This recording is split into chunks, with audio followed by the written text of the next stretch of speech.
Good morning बच्चों। आज के इस वीडियो सेशन में हम लोग गवर्नर जनरल के बारे में बात करेंगे। आज का हमारा ये गवर्नर जनरल पर दूसरा वीडियो होगा। पिछले वाले वीडियो में हम लोगों ने बात किया था वारन हेस्टिंग से लेकर के लॉर्ड हेस्टिंग तक के कार्यकाल के बीच होने वाली घटनाओं को। आज की इस वीडियो सेशन में हम लोग बात करेंगे लॉर्ड एमहर्स्ट।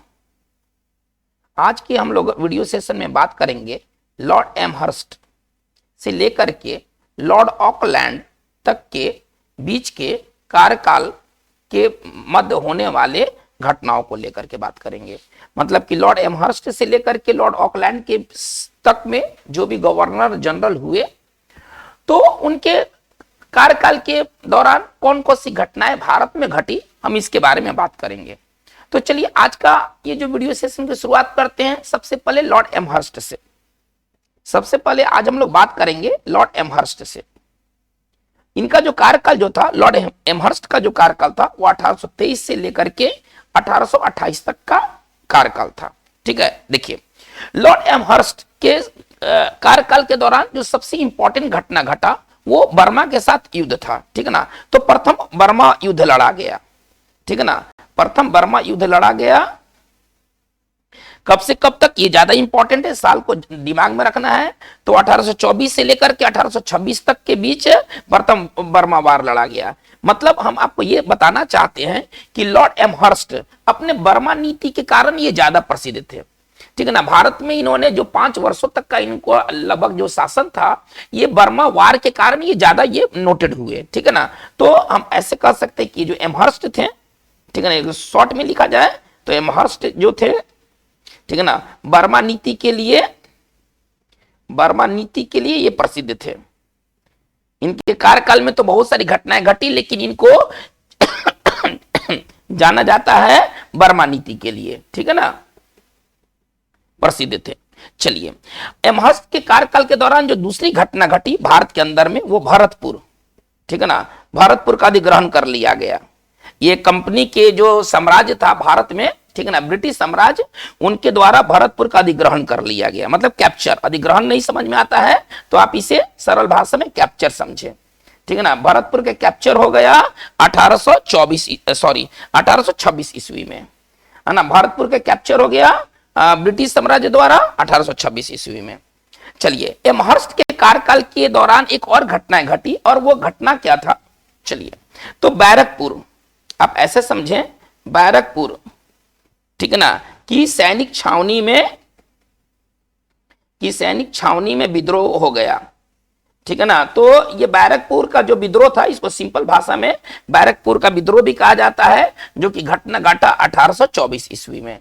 तो लॉर्ड एमहर्स्ट के कार्यकाल के दौरान 3 प्रमुख घटनाएं घटी। इसको संक्षेप में आप ऐसे समझे, सबसे पहले बर्मा वार हुआ 1824 से लेकर 26 ईस्वी तक, और इसी बर्मा नीति के कारण एमहर्स्ट ज्यादा चर्चा में थे। चलिए, जो दूसरा घटना घटा क्या, तो भरतपुर का, है ना, ब्रिटिश साम्राज्य द्वारा अधिग्रहण कर लिया गया, कैप्चर कर लिया गया।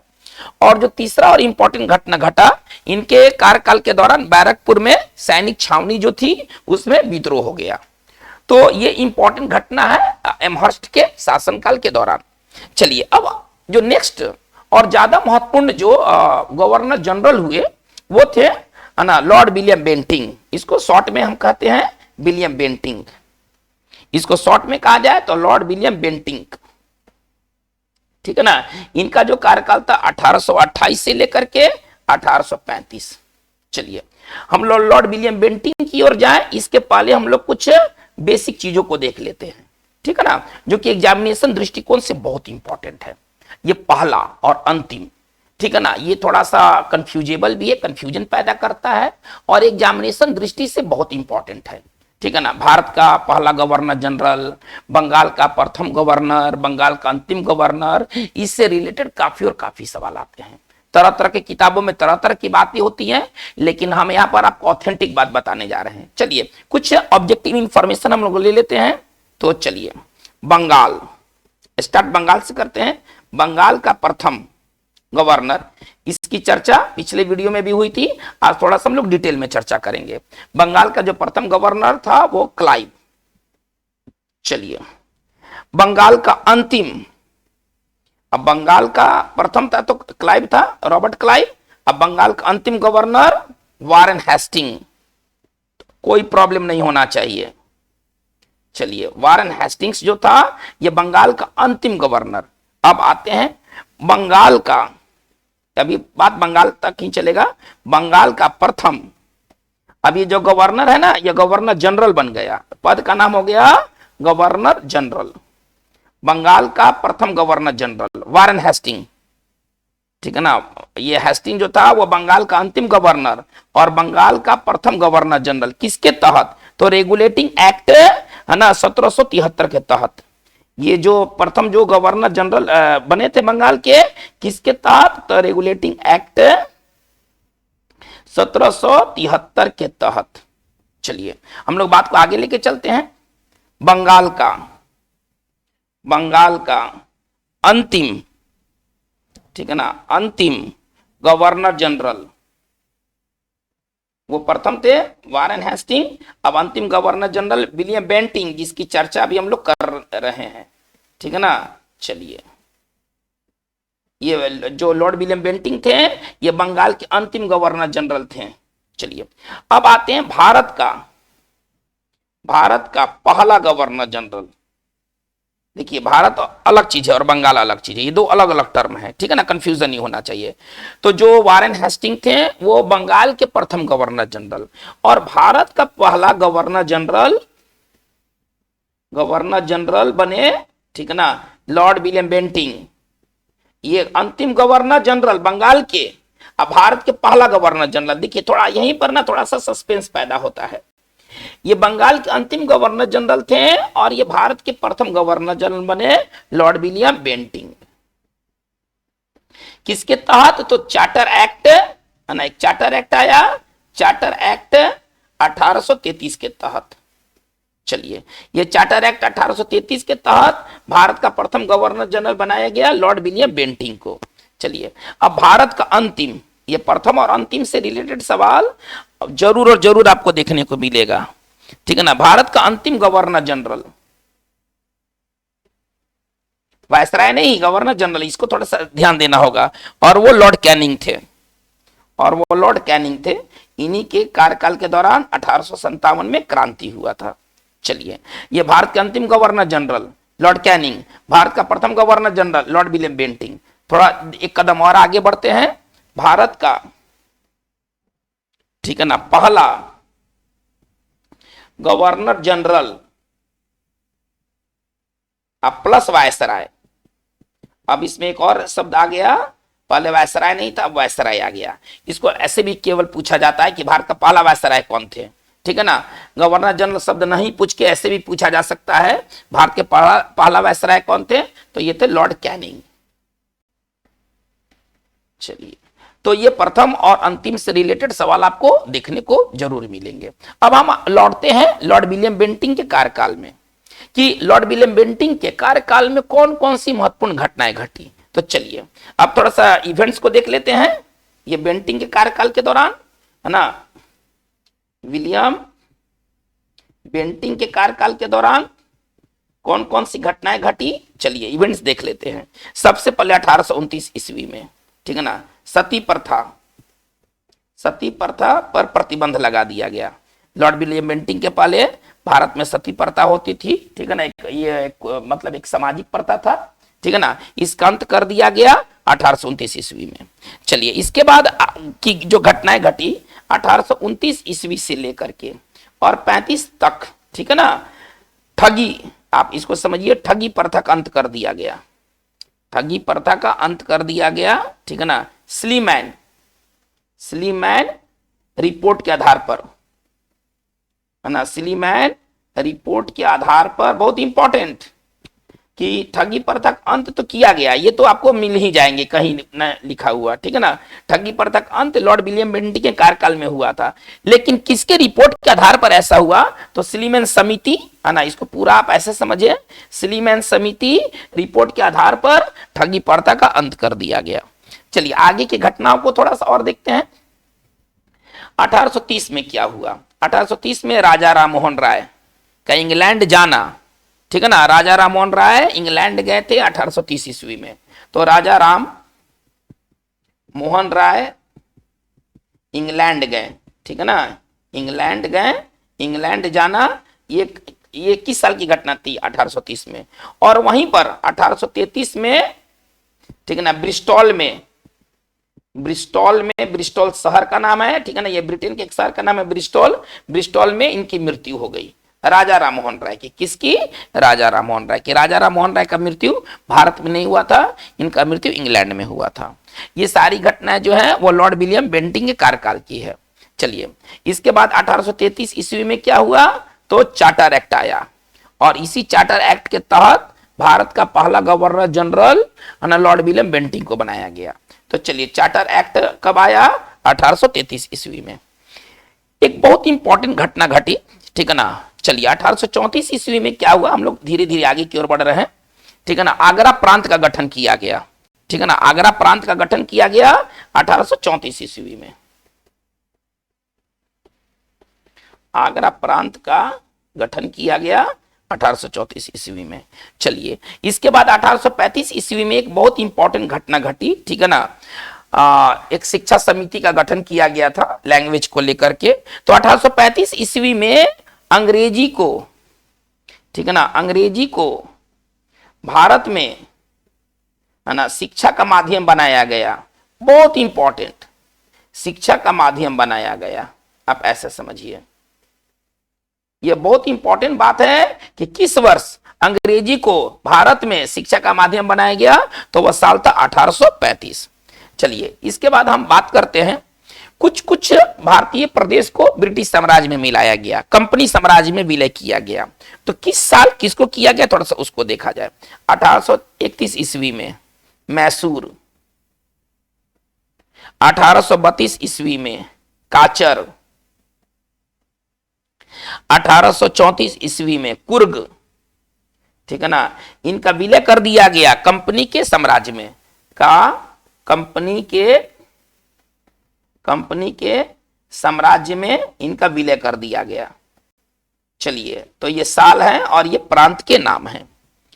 चलिए, बहुत एक इंपॉर्टेंट बात क्या हुआ कि 1835 ईस्वी में भारत में सबसे पहला मेडिकल कॉलेज खोला गया कोलकाता में, ठीक है ना।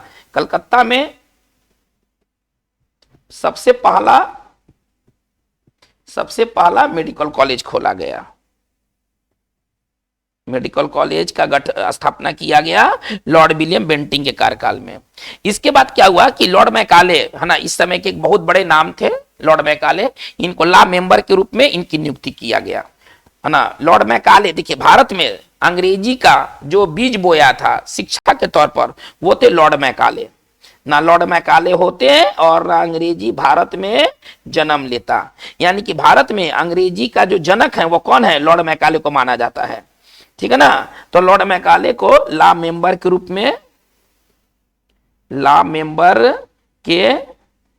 में नियुक्त किया गया।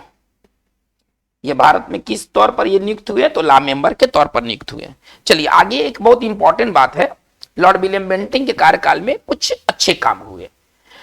भारत के दृष्टिकोण में ये लॉर्ड विलियम बेंटिंक एक फेवरेबल, है ना, एक गवर्नर जनरल थे, ठीक है। तो चलिए, इनके कार्यकाल में एक बहुत इंपॉर्टेंट बात क्या हुआ कि सरकारी सेवा में,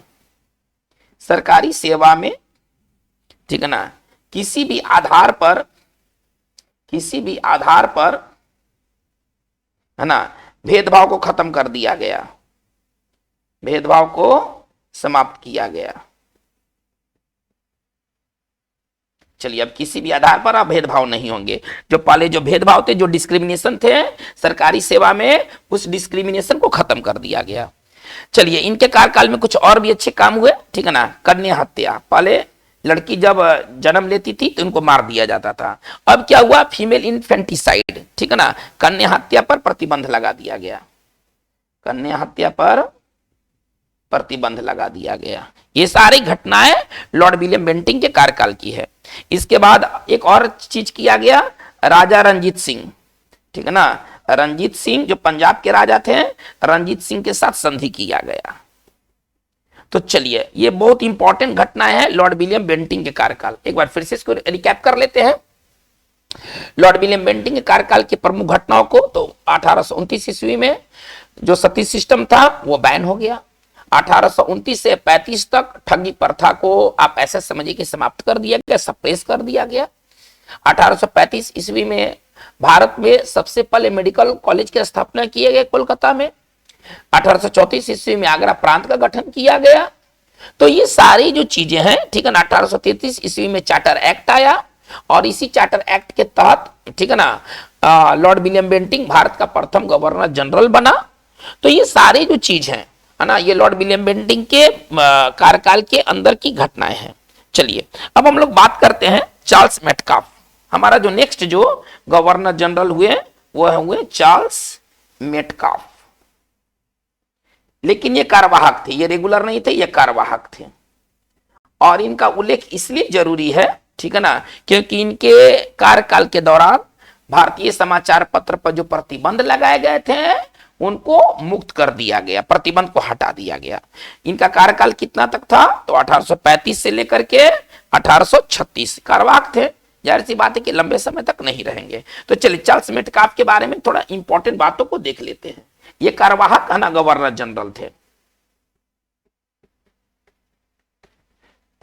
चलिए इसको क्या मेटकाफ है ना, मेटकाफ को कहा जाता है, बहुत इंपॉर्टेंट, ये एग्जामिनेशन दृष्टिकोण से बहुत इंपॉर्टेंट। मेटकाफ भारतीय प्रेस का मुक्तिदाता, भारतीय प्रेस का मुक्तिदाता कहा जाता है। ये कई बार परीक्षाओं में पूछा गया है कि भारतीय प्रेस का मुक्तिदाता कौन है, तो वो चार्ल्स मेटकाफ है। क्या हुआ था इनके दौरान, इनके शासन के दौरान?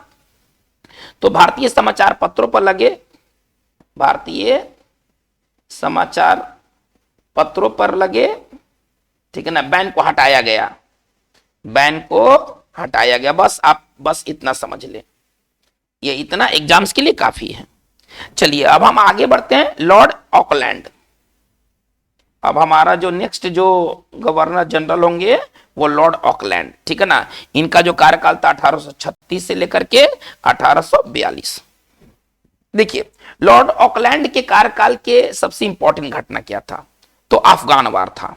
जो अफगान के साथ युद्ध लड़ा गया उसमें ब्रिटिश साम्राज्य को भारी क्षति पहुंचा, जिसके कारण लॉर्ड ऑकलैंड को ना इंग्लैंड वापस बुला लिया गया। तो प्रथम आप ऐसे समझे, प्रथम एंग्लो अफगान वार, ठीक है ना, किसके कार्यकाल में हुआ? तो वो लॉर्ड ऑकलैंड के कार्यकाल में हुआ। ये जो घटना घटा था 1838 से लेकर के 1842 तक, ठीक है ना। इसमें ब्रिटिश इंपायर को, ब्रिटिश साम्राज्य को, है ना, ब्रिटिश साम्राज्य को भारी क्षति पहुंचा, ब्रिटिश साम्राज्य को भारी क्षति पहुंचा। सरल भाषा में आप ऐसे समझिए। चलिए बात को आगे लेके चलते हैं। ऑकलैंड के ही कार्यकाल में, ठीक है ना, रंजीत सिंह, ऑकलैंड के ही कार्यकाल में रंजीत सिंह की मृत्यु हो गई।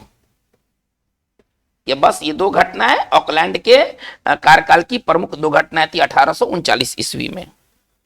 तो बच्चों आज का हमारा जो वीडियो सेशन में बात इतना ही रहेगा। आगे अभी और गवर्नर जनरल और वायसराय के बारे में बात करनी है, इसके लिए फिर हम लोग आगे की वीडियोस में बात करेंगे। आज का ये वीडियो कैसा रहा, आपके ख्याल, अपना जो ओपिनियन है इस वीडियो को और इम्प्रूव करने का, आप इसे कमेंट बॉक्स में जरूर दें। अगर आप नए हैं और आपने इस चैनल को सब्सक्राइब नहीं किया है तो आप इसे प्लीज सब्सक्राइब कर लें, ठीक है। आपको आगे आने वाले दिनों में काफी इंटरेस्टिंग वीडियोस देखने को मिलेंगे। आज की बात बस इतना ही। Thank you very much.